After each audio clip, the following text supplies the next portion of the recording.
We have a special guest today. Orlando City's MLS play-by-play announcer Evan Weston has joined us. How you doing, Evan? Good, man. It's been a long time coming. I'm happy to join the podcast today. Great. Now there's the club's in a bit of a transition with the broadcast with the Apple TV and all that kind of stuff, right? So you give us a little insight where we can see you, where we could read you. You've written some great pieces. I like the pieces that are very heavy with stats and kind of breakdowns and matchups. I'm a big fan of those. So where can we kind of see you, read you, in this upcoming season? Yeah, so the plan is to continue that stuff. We're gonna have me on the radio play-by-play, as I had been before I moved over to TV in 2019. So that's going to continue. And the nice thing about that, and one of the great things about the new Apple service, is that for home games, you'll be able to select our call from a drop-down menu when you turn the game on. So if you want to listen to us, it'll be a radio call, so there'll be more of me talking than on TV if that's not what you want. But yeah, you can put our call on for the home games, and we'll be a little bit more of an Orlando perspective than what the neutral commentator will be. But I think the service is a huge win for fans. No blackouts is huge. Who has cable today, and it's great for people not to have to do elaborate workarounds or anything to be able to watch games in markets. So I think that's fabulous. And I've seen UK people posting today about subscribing right away, and Orlando City's all over the world, and everybody's going to be able to watch it now, which is super cool. But yeah, I'll do the radio play-by-play. We're working on a pregame show that we're going to have on the Lion Nation app, probably our social media as well. I'll be hosting that. Details TBA, but that's going to happen. And then you'll see me on the website as well. This week I'm doing some stuff on the Orlando Pride. It's a super exciting week for them. First week of preseason. Seb Hines, former Orlando City great, as the new permanent head coach. He earned the job last summer. I just talked to their VP of operations and GM, Haley Carter, who was just hired this week. Talked to her today for a feature piece that'll be coming out, probably out by the time this is posted. And she is a really interesting character who I think is really set on winning with the Pride. Orlando City turned it around a few years ago. I think the Pride are in a really good spot to start making some noise this year and going forward. And then once the season gets underway with City, I'll have those stats-based pieces, and we'll be looking at things, milestones, more interesting, nerdier stuff that I really like to get into. So if you're into that, OrlandoCitySC.com is where you will find all of that stuff. So I'm not going anywhere. I'll be all around the club, and have some exciting plans for this season, for a season that I think could be really special for Orlando City. That's good to hear. Now, Evan, so you're talking about you're part of the radio and then the pregame. Can you tell us anybody else who's on there? I mean, you and Miguel had great chemistry. Yeah, we're still working through that. It's going to come down to availability and things like that. But I mean, the season's only a few weeks away, right? So we'll have details very soon as far as that's concerned. But there's a lot of exciting stuff that's being planned. I know that when it goes to Apple, that frees up that budget that had been going into the TV broadcast to go to other things. So that money is being used. It's being reinvested. There's going to be plenty of content throughout the week and on match day for everybody. I like that. This idea of reinvesting money other than just like keeping it. I don't know, the club, like you said, the clubs turn things around, and I'm happy that the Pride too, because I feel like the academy's been rolling some. The first team has had some good solid years, and having all of Orlando, football doing well is fantastic for all facets. So, but okay, so we've had a busy off season, lot incoming, outgoing, a lot of interesting names for you to pronounce, Evan, this year. So we got Martin Ojeda as probably feels like the most popular answer, but do you have a favorite piece of business that we've done during this offseason? Well, it goes along with Ojeda, and it's that they bought Mauricio Pereira down to a TAM deal. And so, the offseason was already going to be pretty daunting because you had Pereira out of contract, you had Pedro Galese out of contract, you had other players who were either free agents or it seemed like it was time to move on from. You had a lot of needs, and this was not an offense that produced all that well for large stretches of last season, right? So there was a lot that needed to be done here. And then Junior Urso leaves right at the start of the offseason. in an unexpected thing. They expected to have him as a key piece next year. When he decided to go home, and by the way, I thought the club did the right thing by just buying him out and letting him go. I thought that was, it's not only the right thing to do for Junior as a human being, or for anybody as a human being, but it signals to other players that we're going to take care of you here, which is an important message to send, I think. But when that happened, suddenly your options at that number 8 position were, okay, we either got to go invest a ton of money in a veteran that we don't know. Maybe we have to use the DP tag on that player. Does that mean we can't get Martin Ojeda? Does that mean we have to refigure out what we're going to do offensively? Or could we just bring back Mauricio Pereira?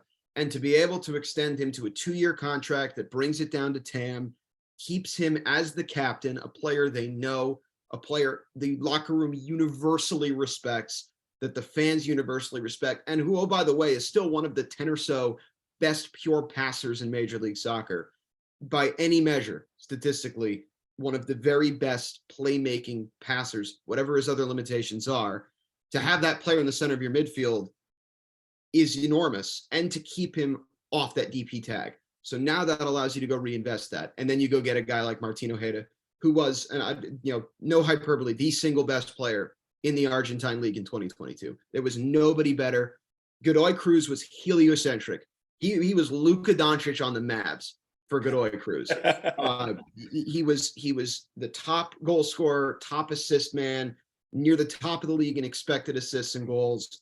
And is a player who has a lot of similar traits to Facundo Torres. I know Thomas reported that he was another guy they were looking at when they signed Facu last year. Now you've got both of them. And the possibilities to have both of them are endless, and to have Mauricio Pereira to supply them from behind is I think, a big thing. And then I'll throw an honorable mention now, keeping Pedro Gallese. I think that was a move that needed to be made in terms of the reception. Pedro Gallese is an enormously popular player. He's someone that fans have really taken to. He has come up huge in big moments. He's proven over and over again in his career that he is not going to shy away from the spotlight. And if you have that mentality as a goalkeeper, right, that's half the battle. And to be able to keep that consistency in a year where you're shooting really, really high, I think was important. So all of that business getting done at the top of the roster allows us, and I'm sure we'll get into it, but that allows us to start talking about all the fun, exciting things they did to build out depth for CCL, because they were able to get Pereira and Gallese back while maintaining flexibility. Yeah, and I think, speaking of that, I mean, there's just a lot that's changed in the league this year too. Like, I feel like we're noticing, obviously, Nashville's coming back to the East. St. Louis is a new team joining. There's going to kind of combine the next two questions here, Eddie, just because it feels like it makes sense.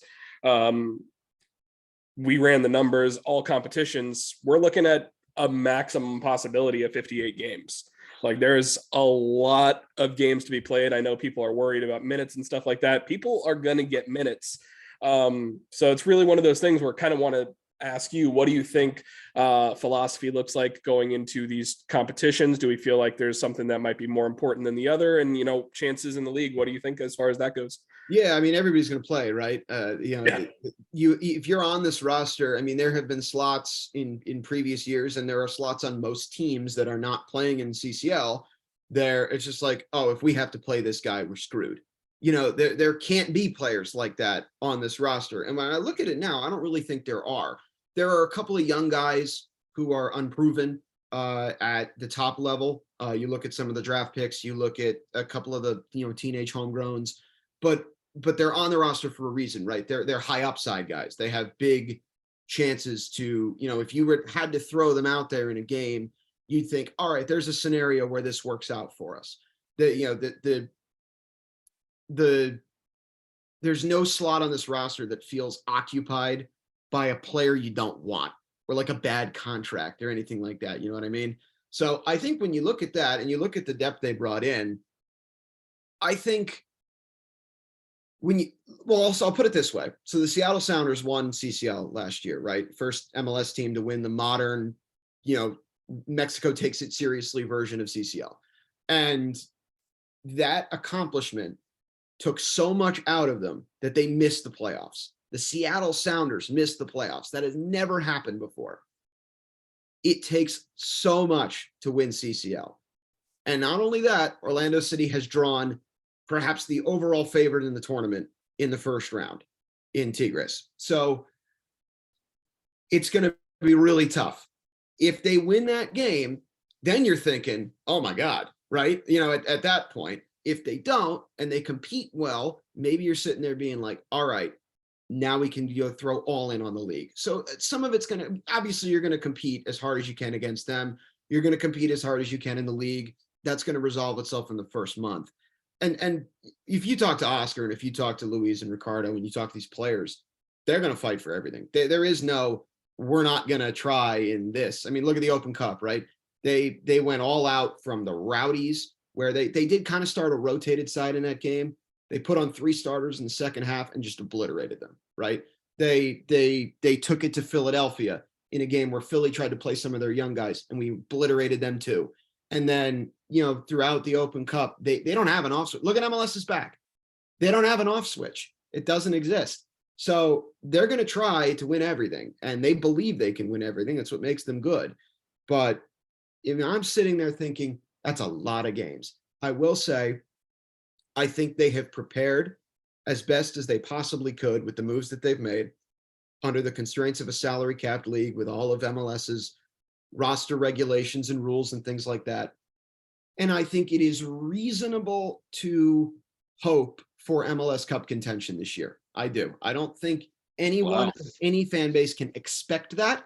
I think from the LAFC in Philadelphia all the way down to the bottom, expecting MLS Cup contention is impossible because MLS is a crazy league where it is hard to make up for bad injury luck because of the salary cap, or you can have schedule losses that don't happen in other leagues. It's hard to really predict exactly what's going to happen. But I think the upper end of outcomes for this roster is MLS Cup contention. I'm not sure if that was true in previous years, but the upper end of this roster, to me, if things work the way that they are supposed to on paper, 60, 65 point team, MLS Cup contention. I think that is at least on the table. Don't expect it. It's impossible to expect that. Internally, they should. Externally, you have to stay realistic, but that is on the table this year in a way that I'm not sure was true in years past. Do you feel like did they expect that? Like they always talk about trust the process and that kind of stuff. And there were some contracts that were bad. They had to unload. But now you look at with 6 homegrowns, all the U22 spots taken with great upside, 3 DPs that, on paper looks like the best 3 DPs. Because I feel like the club never really hit on 3 DPs, right? This time I feel like, with Ojeda. The margin for error was so narrow because, in the past, there was only so much investment that could be done. Yeah. And if you missed on a guy, taking nothing away from him personally, but you look at Josue Colman, the investment in that young player who maybe wasn't ready to take that step. And the 10 shirt. And that put the whole club behind the 8 ball, or because they were struggling to maintain that production. There have been contracts signed where if you take that swing and you miss, there are no other swings. Now there are. And you look at you mentioned all 3 DPs, all 3 U22s filled by players acquired within the last 18 months. Actually, within the last 12 months. Wow. That is insane. The level of investment that has been put in. This ownership group talked from day one about winning championships. That is not just talk.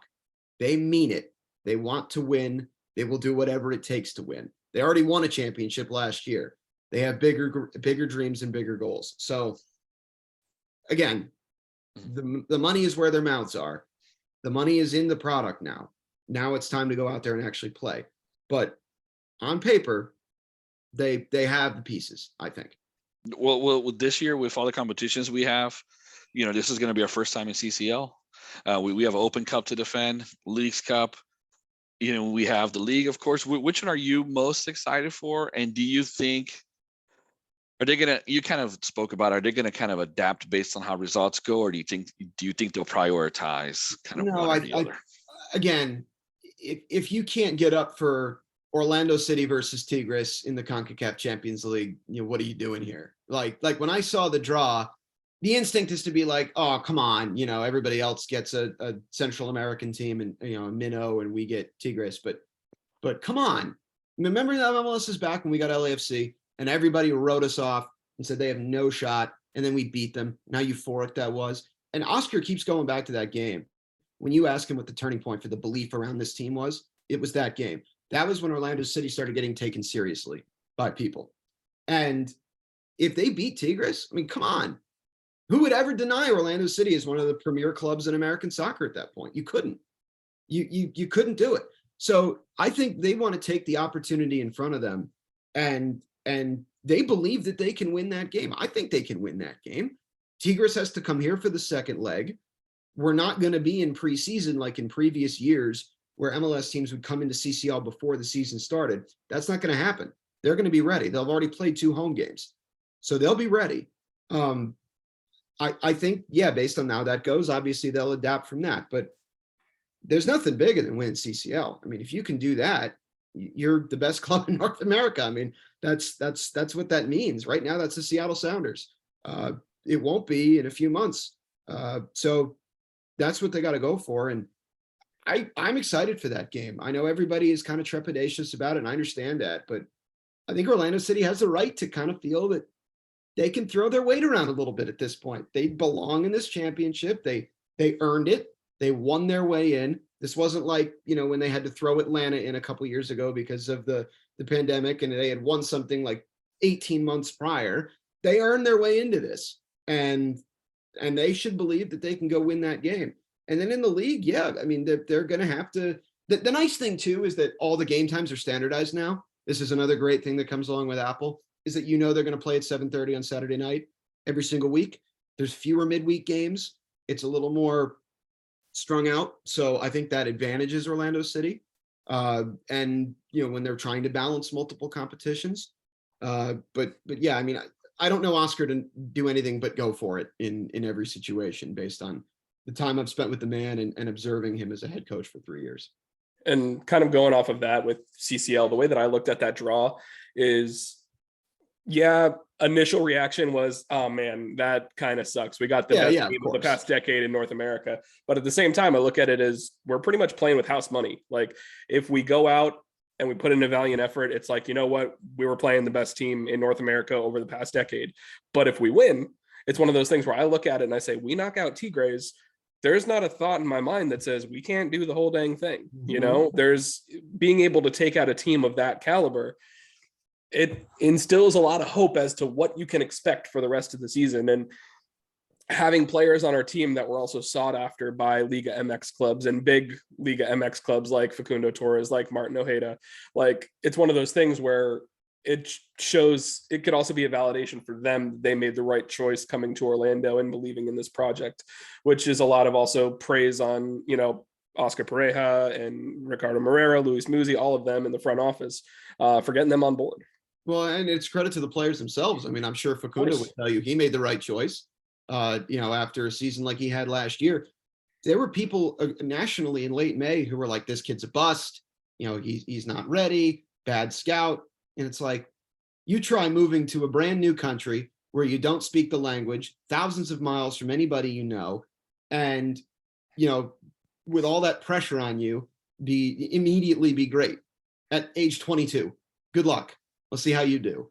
And he showed why he was worth every penny by the end of the year, and was from the end of May to the end of the year one of the 5 or 6 best players. MVP level. Yeah, I mean, so and now you've got Ojeda, who's older than Facundo, who's 24. He's a little bit more of a veteran. He's been the guy. Now he'll be a guy instead of the guy. I mean, again, Luka Doncic on the Mavs level, relying on this guy at Godoy Cruz. The number one thing to do with South American transfers is go on Twitter and see what their fans have to say about the guy that they're losing. That's where being bilingual helps. Yes. In every case under Muzi and Ricardo, they are just despondent. They cannot believe it. Why would you go to Orlando City? Come back. But they're going because they want to win. And you talk about it. If they lose to Tigres in a close game, and you and I might sit there and be like, it was a valiant effort. Great job. That I'm glad that we showed well on an international stage. those players will be pissed. Yeah. They will be absolutely fuming that they didn't win that game. And they will believe in their heart of hearts that they should have. And that's why they're going to have success. That's why they've had success. It's why they'll continue to have success, because they have that mentality. It's a win-win for us, like Mike was saying, right? Like we either show up against a big bully, or the big bully does what's expected. But if we show valiantly, then and then it's a way for players like Mike said, Facundo and Ojeda and stuff like that to justify their moves, but also to help do what they a lot of them say they want to do, is to help grow the project of MLS. And then it also puts them in a bigger eye for Europe, et cetera, whatever other goals they have. And if people don't think we're massive, like Martin Ojeda got tied to us. We spoke to him last year and he had his best season ever because he wanted to come here. I don't know. I just, well, I mean, and you can also add in there that in that year, there was also interest from Lazio, who are currently in 4th place, I think, in Serie A in Italy.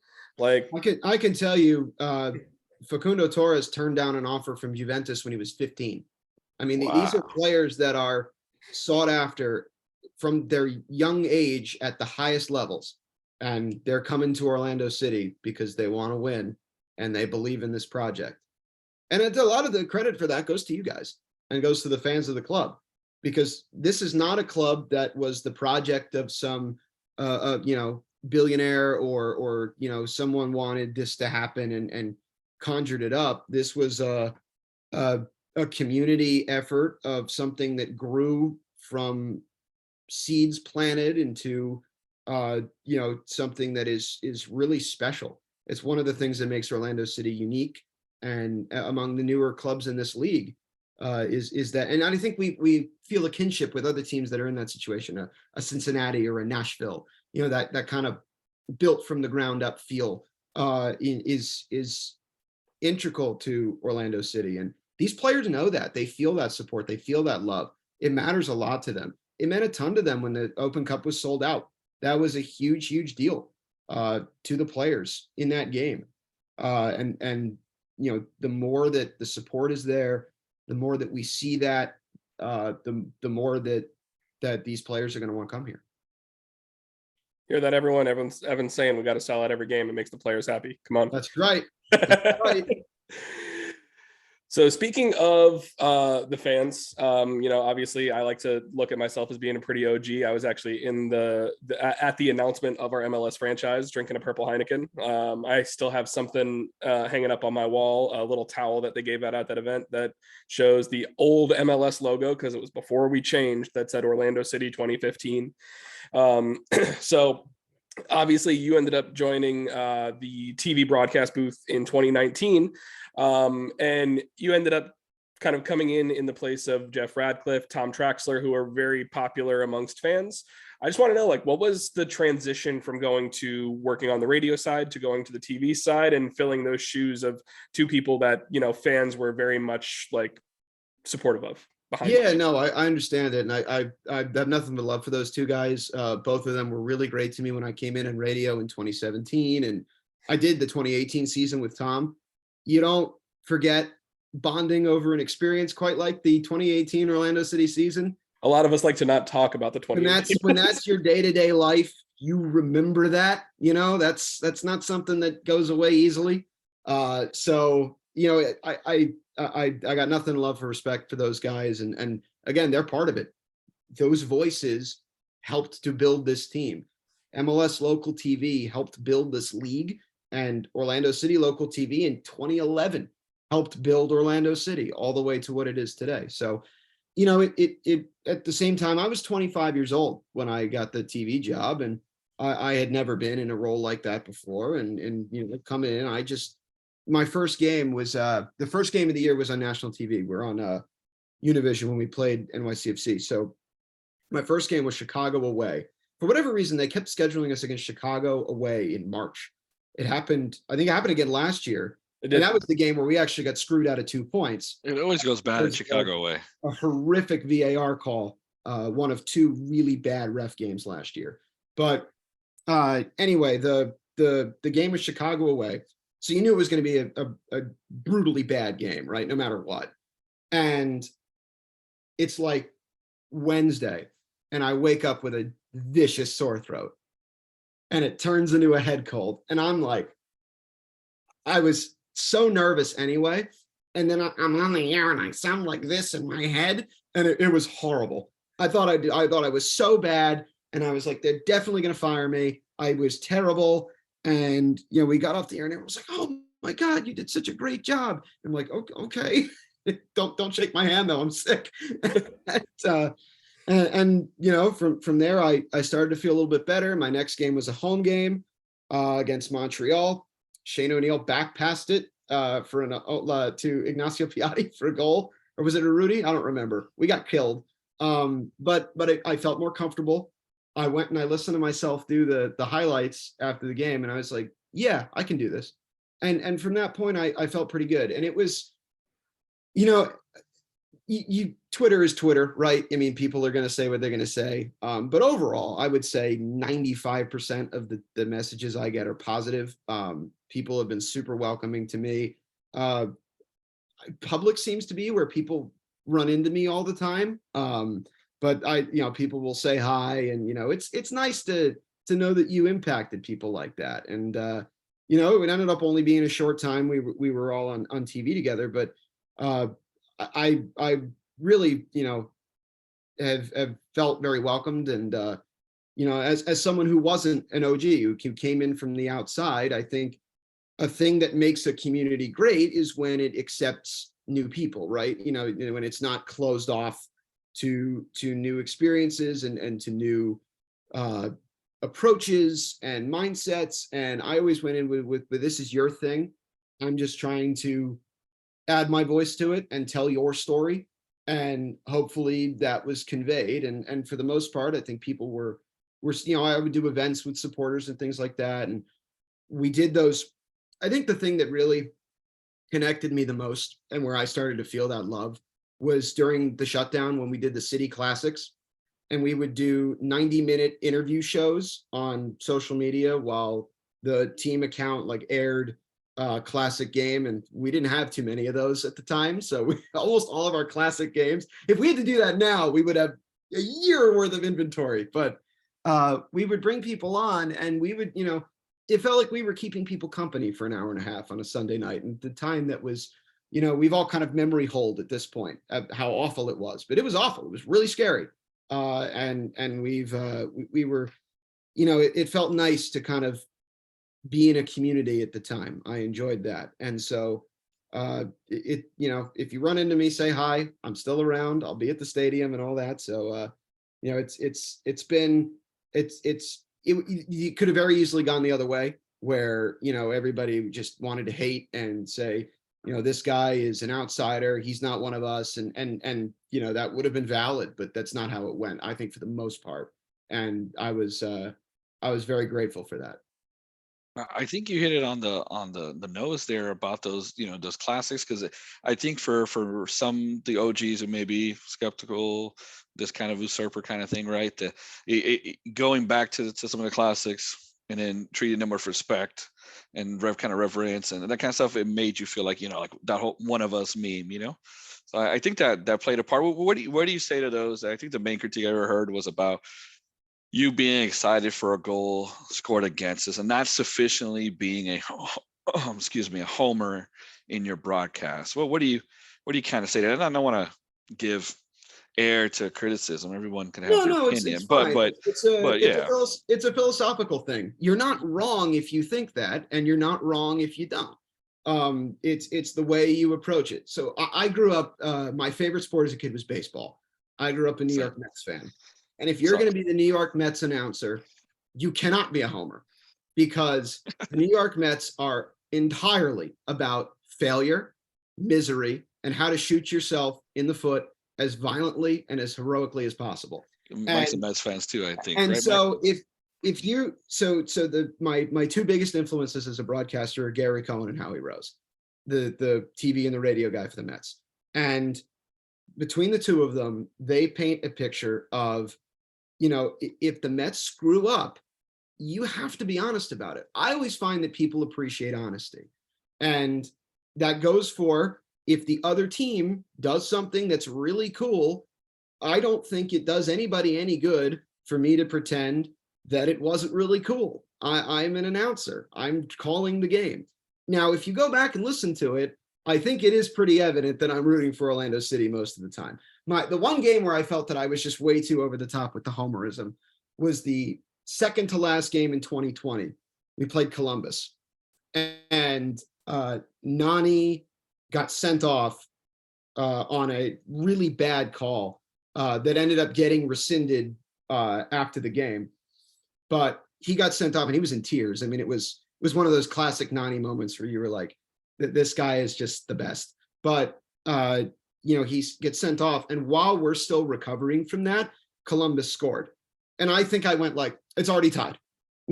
Something like that. I was miserable, and I was cranky for the next like 25 minutes. And then Benji scores the winner, and I just lost my marbles. I went insane for the Benji winner in that game, which ended up clinching us a home game in the playoffs, which thank goodness for that, because we got the most famous game in club history out of it. So there were times when it would sneak through, but again, I want to be a professional. I want to be fair. I don't really do the whole big homerism thing, but if that's your thing, and this is a subjective thing.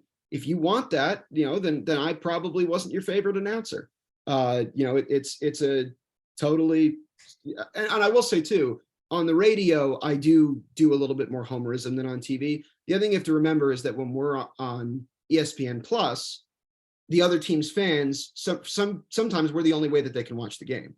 I think if I'm an Orlando City fan, how many times have you guys had to watch the opposing broadcast do our game, and you just, you're like, they don't know anything about our team, or Red Bulls announcers. And it's not to say that those guys are bad broadcasters. Yeah, I think the league is full of phenomenal broadcast talent. I love pretty much every single one of them, but they're their team's announcer. I'm sure people have watched our show and been like, this guy doesn't know anything about the New York Red Bulls, or he hates the New York Red Bulls, Orlando homer. So it's all subjective, right? But on the radio, you can trust me to tilt it pretty firmly towards the purple side of things, because we don't really have to worry about that. So it's a little bit more freedom on that end. So ironically, this year, if they want homerism, it's going to be you on the radio. That's right. No, that's exactly. And the broadcast is going to be literally neutral, right? So the option, the thing that I tried to give with an Orlando skew on television is now covered. So I have license to just root for the team. So if you felt I was not a homer enough, I suggest flicking to our broadcast in 2023, because we're gonna have some fun with it. And Evan, you started in 2018. People are like, COVID, isolation, that was bad. But 2018 kind of prepared us in a way, because it was just so bad. It was just so miserable. We remember podcasting with the guys, used to be in person, and we're like, we won 3 out of like 30 points, and it's 10:30 on a like weekday, and here we are talking about it. We've won 1 in like 19 or something ridiculous, and we're like, we're sick, first of all, for being here, or in the first place. So, but my point is, you came in here, it's like Bane, you were like born in the darkness. So maybe if you just were looking for some excitement as a fan of the sport, someone scores a banger, it is what it is. So I never it's actually worse than that. My first year was 17. Oh, okay. So you remember we went 6-1 to start the season. Yes. I'm mixing them up. They were so bad. I memory hold them for sure. I did a grand total of one of those games. Only one was on local TV. We were, for whatever reason, when we had Kaká, we were on national TV all the time, and we were on national TV for 6 of the first 7 games. So the only game I did, we beat Philly at home. It was my first game, and we almost lost. Ilsinho hit the post, or we almost drew. Ilsinho hit the post in stoppage time, but. So the first game that I did after that was like this was my second game. It was the first game I'd done in 6 weeks, but I was finally going to start to do a bunch. Like, it's finally my time. And I had been just devouring soccer for the last 6 weeks. I was eating up every MLS game. I'm like, I work for the best team. We're going to win the cup. We played Toronto in Toronto, and we didn't get killed, but we lost a close game. And then that weekend we had to go to Houston. And this is when they had Elise and Romel Kyoto, and we got obliterated. And that was the game where it was like, And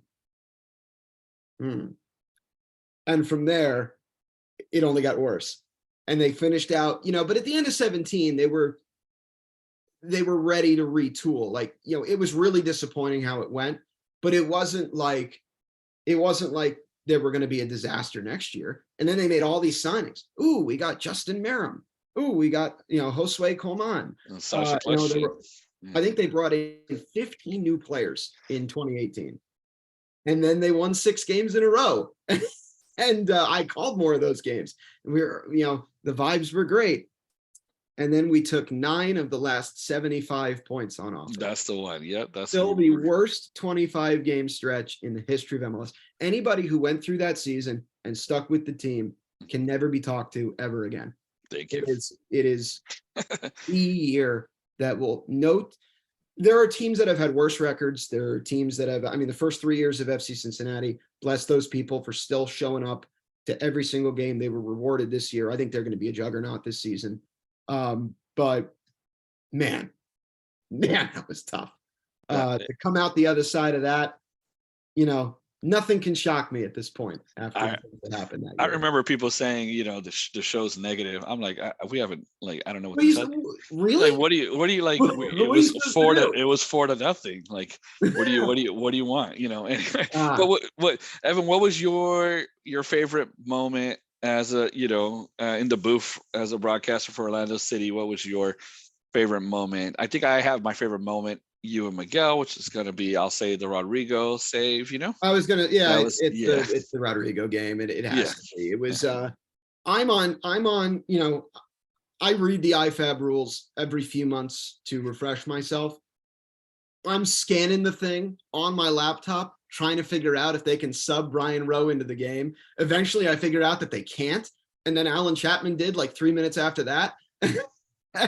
The whole thing was just. I always think if what would have happened if we lost, but it's almost unthinkable, right? I think that would have been a fight, honestly. We couldn't have lost. No. There was no universe where we would have lost that game. And it had to be Benji to score the final. Isn't that great? It had to be Benji to score the last PK. Yeah, it was, and people forget that. It's the Rodrigo game, and everybody, and rightfully so. But Benji still had to step up and hit that kick. And not only did he hit it, he hit it beautifully with power, with authority. Benji has the juice. You know what I mean? He's, Matt Doyle, I think, said he should never buy a drink in this town again. I second that. It's going to be weird not having him around this year. It's going to be very weird, but yeah, definitely happy for him though, because he's got his first goal in Portugal already. Yeah, and he drew a penalty that won him a game in his first game. I said, "There's Benji Michel."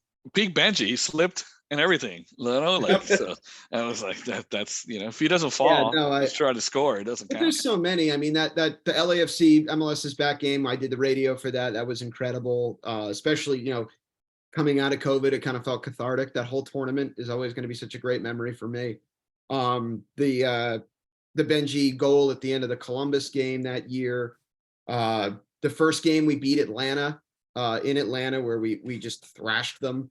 That was tons of fun. The Open Cup final, obviously, is we fought really hard to do a radio broadcast for that game, and we got approval for it, and that was a phenomenal time. Going up to Montreal for Decision Day 2 years ago, where we won that game and got into the playoffs for the second year in a row. The Sebas Mendes goal. Just there's so many great memories and moments. And again, they're not over yet. Let's not talk about it like it's like it's ending. But yeah, this was a really special 4 years for me that I'll always treasure. Yeah, I think that Sebas Mendes goal, and the other one would be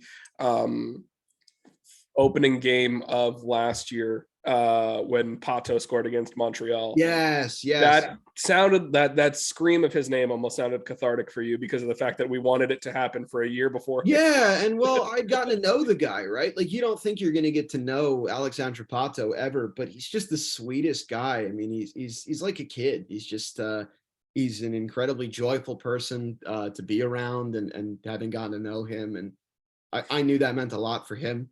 The stop-start nature of his recovery the year before, and him feeling like he had unfinished business, and that was a really special thing. And people shouldn't forget that we don't win the Open Cup without him. Oh, You for know, sure.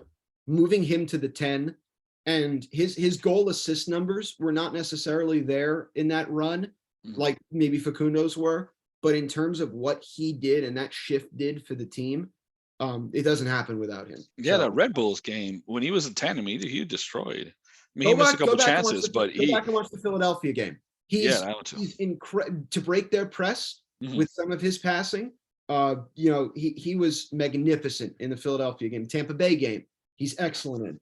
He should have had more assists too. I mean, some Yep. of those numbers were his fault. I think it was You go look at Philadelphia where Paco's, he had like a 40-yard dime and it just blew. Paco's chance creation numbers last year were ridiculous. Yeah, per compared 90 to were this. fantastic.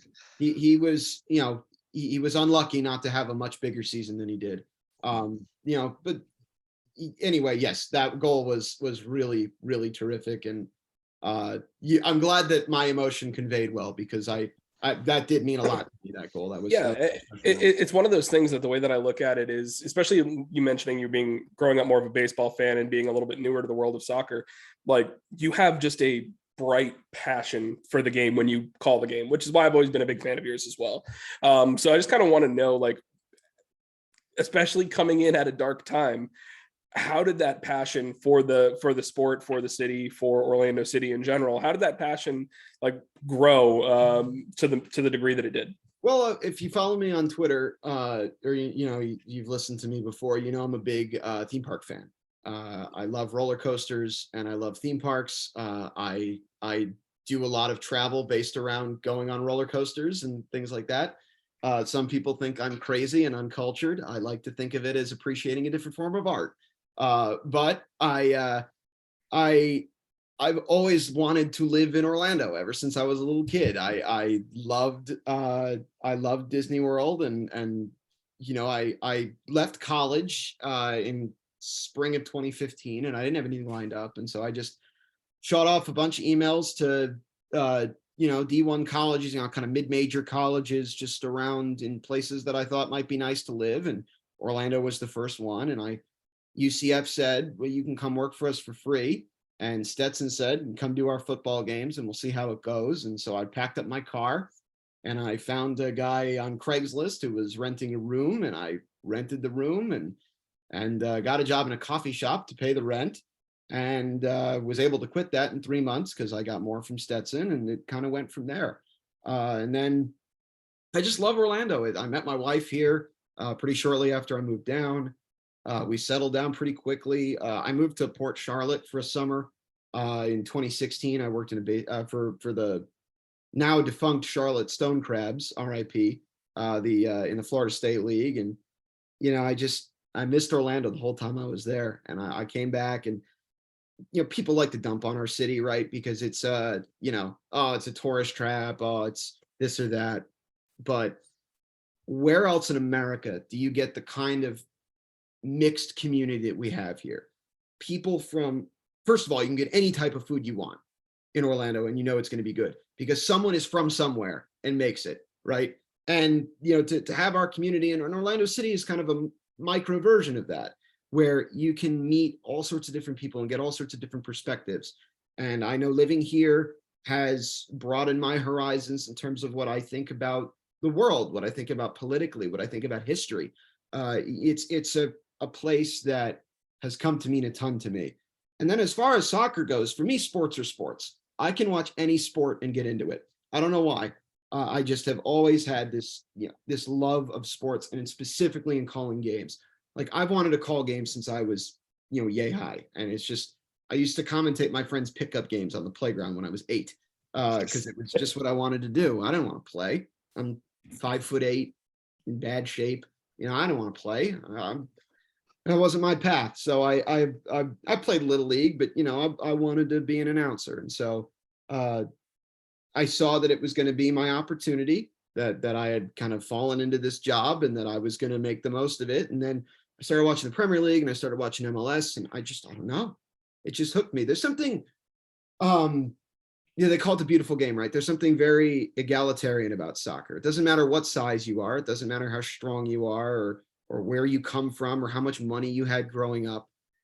If you can play soccer from anywhere in the world. And I think that's beautiful. That's what beautiful means to me, is that, that someone like Lionel Messi, who in the United States wouldn't have been given a second glance as an athlete, can become the greatest of all time. I think that is unbelievably cool.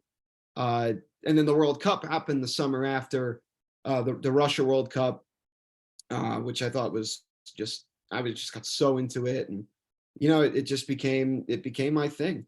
I still don't know that it's my absolute favorite sport. There's always going to be a soft spot for the Mets for me, and I also love basketball. I do basketball now at Stetson. I've got a game tomorrow night that I'm You going to seem go to be up and do. And a big Magic fan too. yeah, I'm a huge Magic fan. Love the Magic. Love what they're doing right now.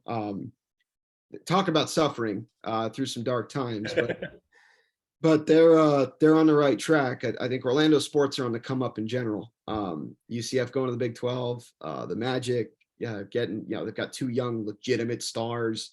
Orlando City, I think is poised to be one of the best teams in the league this year. So it just feels right. I love doing it. I don't want to stop doing it. So I'm going to keep doing it. Well, Evan, I mean, you're doing a great job, in our opinion. We appreciate you being on with us.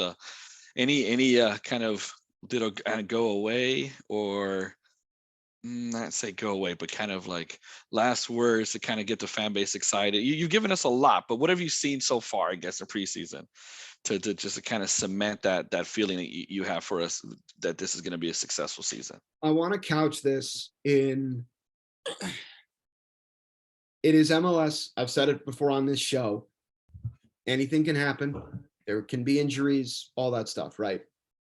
There were times last year, right, where we felt like it was moving around a little too slow, or that they weren't creating enough. There weren't the opportunities. That is not going to be a problem this season. That is not going to be an issue. If and it's not even like if one guy gets hurt, no, it's still not going to be a problem. You would need 3, 4, 5 guys to get hurt to actually have that issue. When you look, I don't think people are really talking enough about what they've done.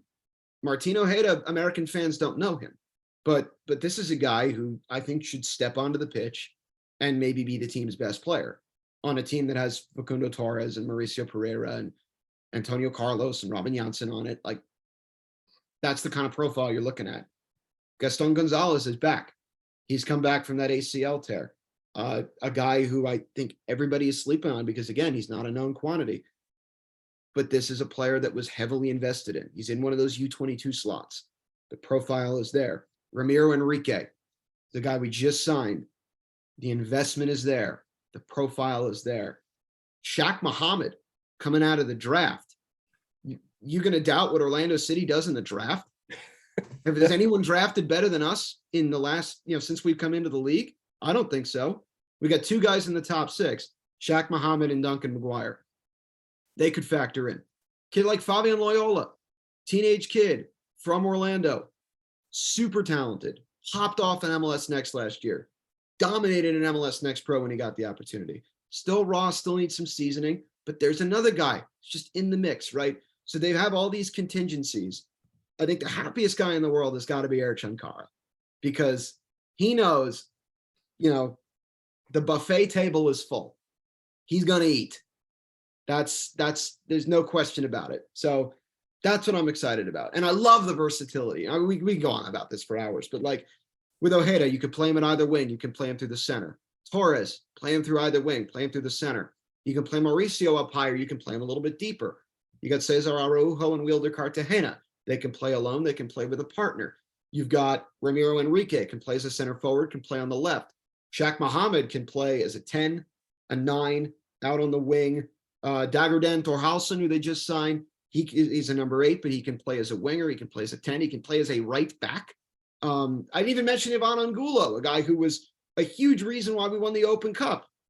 He's back. So, Rafa Santos, a guy they bring in at left back. Luca Petrasso has gotten glowing reviews in preseason. So there are a lot of really exciting pieces on this team. I'm so excited to see it all come together. That Tigres game, to me, is going to be a tone setter, but even if it doesn't go right, they have the horses to really make some noise this year. And those Vegas odds are disrespectful. And don't Oh, think yeah. they don't know about that. Those Vegas odds are disrespectful. Those people are not paying attention. That's what I'll No, say. that's something that I've definitely noticed. Like, I want to say 33 to 1 or something like that. I mean, that's well, and not Yeah. not to be like the most critical person in the world, but like NYCFC was one of the higher ones up there. They literally lost their best center back, lost their best goalkeeper, lost their striker, and they haven't replaced any of them. No, right now, I'm not going to doubt City Football Group. They'll figure it Yeah, out. they'll But figure it right out. now, that's not a playoff team. So, yeah, no, you're totally right. So, close to wrapping up here. Last few questions. Just wanted to bring up, you mentioned it a couple times with Mauricio, especially during the Open Cup with him shifting a little bit lower with what you've seen in preseason. Has there been anything to suggest that that might be the way going forward? Is that he might shift back to more of that 8 role? Do you think he'll still be in the 10 a little bit? Is it going to be situational? Just kind of curious your take on that. And if you think that there's going to be any breakout players this year as well. Yeah, if as far as Mauricio goes, I think you're going to see both. I think it's going to depend on the situation. If you're on the road against a high-powered team and Oscar wants to be a little safer, you can play Cesar and Wilder and then have Mauricio as a 10. If you're at home and you want to pump somebody, you can play Mauricio lower, because now, and again, that also happened. You had Junior at right winger, which God bless Junior. He's an all-time great at this club as far as I'm concerned, but he's a center midfielder, right? So now you're going to have a legitimate attacker in all of those spots, ahead of him. So there is that. And I think the best thing is that Mauricio will tell you himself he's a 10. That's his role. It's what he's always been. But the reason he's the captain and the reason he's so respected is that he does everything with grace. He will accept his role. He'll embrace his role. He'll encourage his teammates along with it.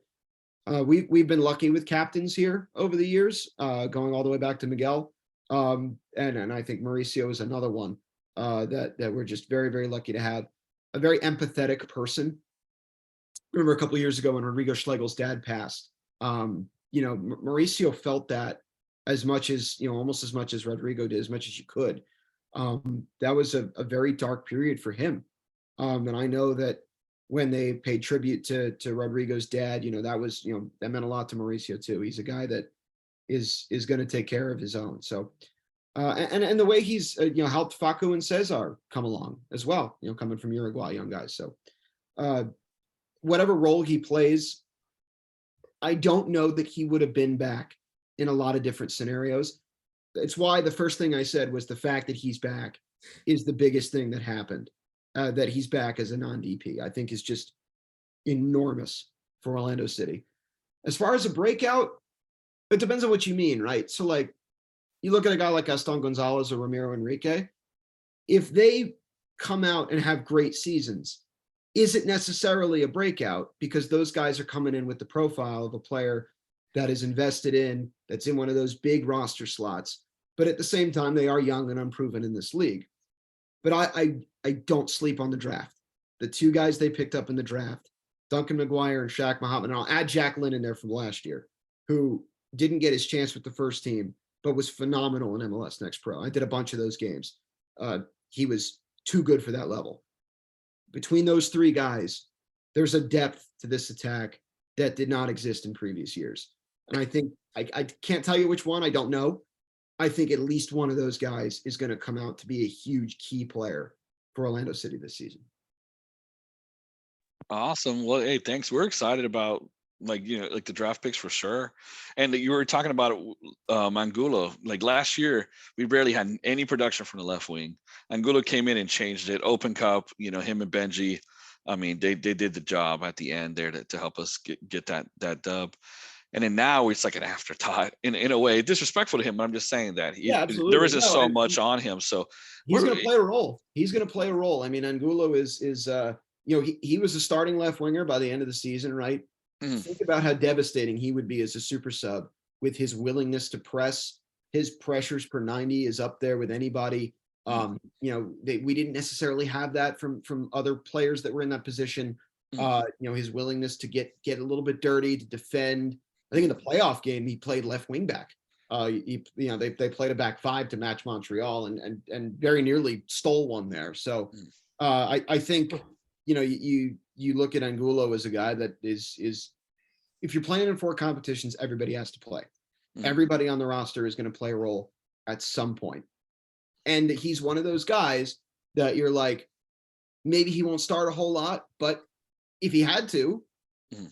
okay, great. Angulo's out there. Awesome. So that's what I mean by the depth of this roster. Yeah, for sure. I just like the way it's been constructed. 6 homegrowns, all the DPs are, it's solid U22s, good contracts, upside youth, It's versatile Louise's players. masterpiece in a Yeah, way, this right? is Like it's he's been waiting 5 years to build like this team Yeah. in my view. Before I see it as one of those like kind of blurry things where you're not sure at first, and now you pull away, you're like, oh, I get it. It makes a lot of sense. That's how I see it. Well, Evan, you've been generous for your time and everything with us. We appreciate you having you on. Look forward to watching you on Lion Nation and on hearing you on the radio. I'm going to choose a radio broadcast because I got to admit, I'm not a huge I don't hear a lot of I feel like you know enough about sports sometimes. Like you watch NFL, it's very general, right? Like if I grew up in baseball too, Puerto Rican house. Baseball was a thing. I know kind of what's going on, so I'm not paying attention to broadcast a lot. But with you and Miguel, I do listen. So I catch myself actually paying attention and learning and listening. So I'm going to be pressing that radio button for sure. Oh, I appreciate that. Yeah, get a little bias going. And if it wasn't Yeah, you guys, I put it on. If it wasn't you guys, honestly, last year if we weren't on, I would put it on to the Spanish, to Sergio and them, and I enjoy that. So yeah, they're the best. Yeah. So for sure. But go ahead, Mike, and then we'll go wrap it up. Oh no, I was gonna ask you one silly question, just because from one diehard wrestling fan to another, I was just kind of curious. Who's your favorite wrestler of all time? I just got to know. John Cena. Okay. Wow, controversial opinion. John Cena is the greatest wrestler of all time, and I'll tell you why. Mine is Shawn Michaels. Coming out of the Monday Night Wars into a period where the WWE was in a place where the booking kind of went away, right? They moved to PG. Think about being the face of the company when WWE goes PG and stops being about I grew up in that Attitude Era, so yeah. And controversy. Like that's why it got huge. Could Stone Cold Steve Austin have been the top guy in the PG era? I don't think so. No, and here's John Cena. You go back and watch John Cena matches from when he's first coming up. He's covered in blood. He's doing all that nasty stuff. And then he seamlessly takes the thing to PG. And the people that he's made over the years, CM Punk, Daniel Bryan, Edge, Randy Orton, guys owe their career. AJ Styles is a guy who WWE fans could have rejected. And John Cena went out there and lost to him, twice in a row on major pay-per-views, and having great matches the entire time. I don't know. I love John Cena. My favorite wrestler. That's a good answer. I support it. I'd say you have the reasons to back it up. Yeah, Bryan Danielson, CM Punk, Kenta Kobashi, if you're a Japanese wrestling fan, is my favorite Japanese wrestler. Roman Reigns, I'm a big fan of. I've always been a big fan of his. Nice to see him have success in the role that he was born to play. After you can tell, I like the guys who have to swim upstream. Yeah. Because there was at no point in his career where everyone hated him, right? No, and I don't think he deserved that. They were he didn't. To hate Vince McMahon. That wasn't his fault. All he was doing was having a banger every week. Not his fault. This is where you two use, shows. I'm on near 40 and I'm like, bro, HBK, that's where it's at. And I grew up in San Antonio a little bit, so he was a local boy, Well, if you go back to the 90s, like Bret Hart is a guy I really love. Sting. So perfect, underrated. I mean, the first wrestling t-shirt I ever had was an HBK shirt. So that's the first wrestling shirt that I had when I was like 8 or 9 years old, probably. I had a Heartbreak Kid shirt. Nice. So trust me, I feel you there. I gotcha. I just remember buying all the wrestling CDs, where the main intro music coming on, and my mom not appreciating HBK's song and my interpretation and my dance to it. Like, what is that? Who is that? So I always remember that. Well, Evan, thank you, man. It's been a pleasure, a joy to have you on. We look forward to hearing you this season, and thank you so much, man. Yeah, it's great spending some time with you fellas. All right. So thank you, man. Take care.